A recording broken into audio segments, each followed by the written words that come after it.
رسميا تشابي ألونسو مدربا لريال مدريد في مونديال الأندية. تشابي ألونسو يبدأ ثوراته ب3 تغييرات حاسمة قبل مونديال الأندية. فلورنتينو بيريز يضع خطة لتعزيز ريال مدريد في الصيف. أول ضحايا الكلاسيكو بيريز يقرر رحيل هذا اللاعب قريبا. تعليق ناري جديد من لامين يامال ضد ريال مدريد. السلام عليكم أصدقائي، هذه أبرز عناوين نشرة أخبار اليوم، وإذا كنت من عشاق ريال مدريد لا تنسى الإعجاب بالنشرة والاشتراك في القناة. ونبدأ بالصلاة والسلام على رسول الله. أفادت تقارير إسبانية أن ريال مدريد سيكتفي بحصة تدريبية واحدة فقط يوم غد الثلاثاء استعدادا لمباراته أمام ريال مايوركا ضمن منافسات الدوري. حتى الآن لم يتم الإعلان عن توقيت التدريب أو المؤتمر الصحفي، وذلك بسبب الترقب المرتبط بالإعلان الرسمي عن رحيل كارلو أنشيلوتي، حيث يتوقع أن يتم تأكيد مغادرته خلال الساعات القادمة. الأجواء داخل النادي تتسم بالتوتر والترقب وسط استعدادات ميدانية محدودة وإعادة ترتيب للمشهد الفني في ظل الانتقال المرتقب لعهد تشابي ألونسو.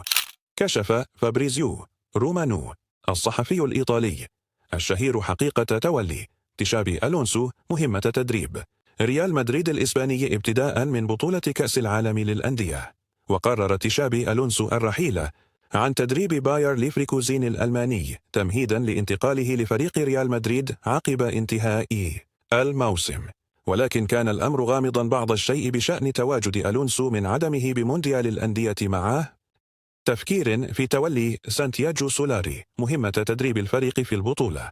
وأشار إلى أن تشابي ألونسو سيكون على رأس الجهاز الفني لريال مدريد في كأس العالم للأندية، وهو مستعد لبدء العمل فورا.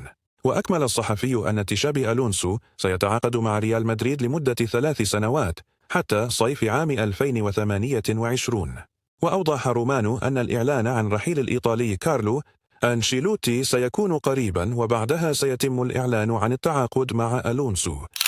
يتجهز تشابي ألونسو لقيادة ريال مدريد في كأس العالم للأندية بالولايات المتحدة خلفا للإدارة الفنية المؤقتة، بناء على قرار فلورنتينو بيريز الذي يرى في الخطوة وسيلة لتحفيز اللاعبين وتعزيز فرص التتويج باللقب. ووفقا لتقارير إسبانية يعتزم ألونسو إجراء 3 تغييرات محورية على الفريق في البطولة المرتقبة. أولا، يسعى المدرب الإسباني إلى جعل أسلوب اللعب أكثر جماعية وتحقيق سيطرة أكبر على المباريات مستفيدا من جودة العناصر المتوفرة. ثانيا، يريد ألونسو رفع خطوط الفريق للأمام وتطبيق ضغط منظم مع تحسين العمل التكتيكي في الجانب الدفاعي.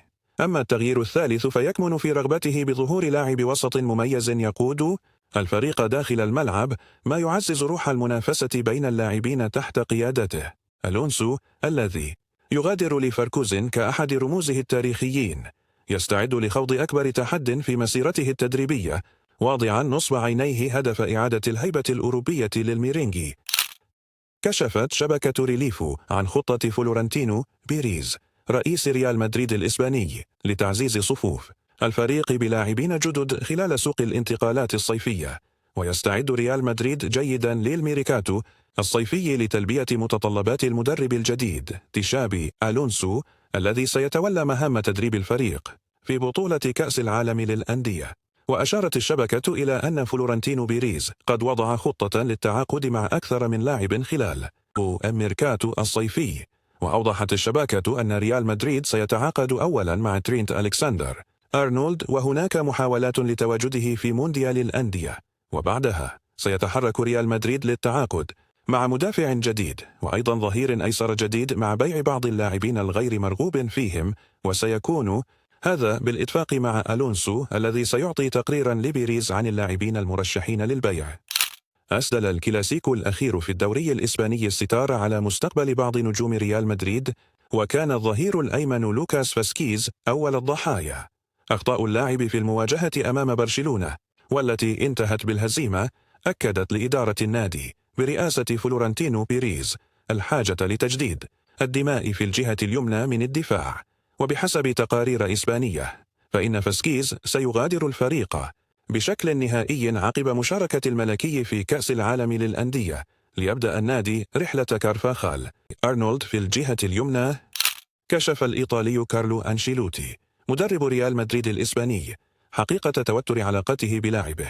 البرازيلي رودريجو جوز بعد عدم مشاركته في لقاء الكلاسيكو أمام برشلونة. وتعرض ريال مدريد للخسارة ب4 أهداف مقابل 3 أمام برشلونة ساء يوم الأحد المقبل في قمة مباريات الجولة 35 من عمر الدوري الإسباني. ولم يشارك رودريجو في لقاء الكلاسيكو رغم تواجده في قائمة الفريق بعد تعافيه من الحمى التي تعرض لها، ولكن أنشيلوتي لم يستعين بخدماته، حيث أشارت التقارير الصحفية إلى توتر علاقته بالمدرب واقترابه من الرحيل عن المارينجي في الصيف. رودريجو لم يشارك في الكلاسيكو لعدم جاهزيته، وتحدث أنشيلوتي قائلا: تعافى رودريجو لكنه لم يكن على ما يرام ولم يكن في أفضل حالاته. وتابع: لا يوجد أي مشكلة مع رودريجو، أنا سعيد به، لكنه لم يتعافى جيدا من الحمى.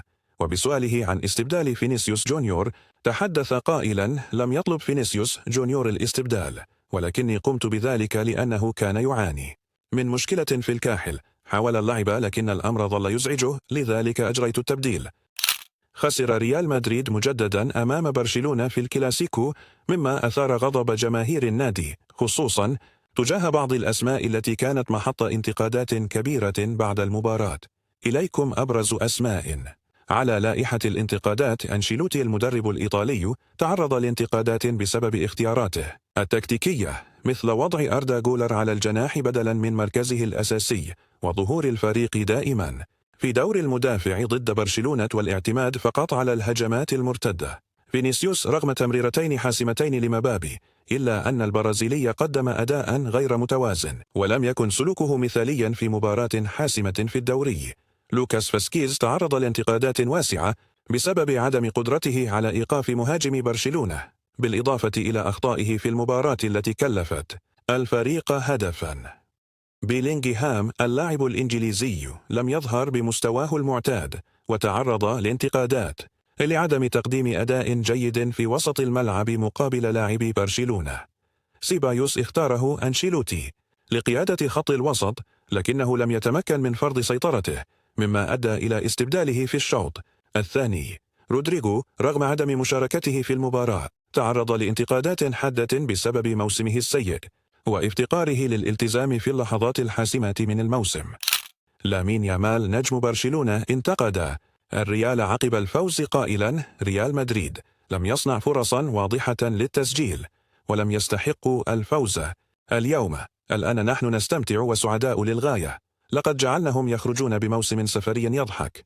أتمنى من كل عاشق لريال مدريد أن يرد عليه في التعليقات وأنه سيعيش جحيما معانا الموسم القادم بعد رحيل العجوز أنشيلوتي. وبهذا نكون أصدقائي قد وصلنا لنهاية نشرة أخبار اليوم. لا تنسوا الإعجاب بالنشرة والاشتراك في القناة ليصلكم كل جديد، وإلى اللقاء.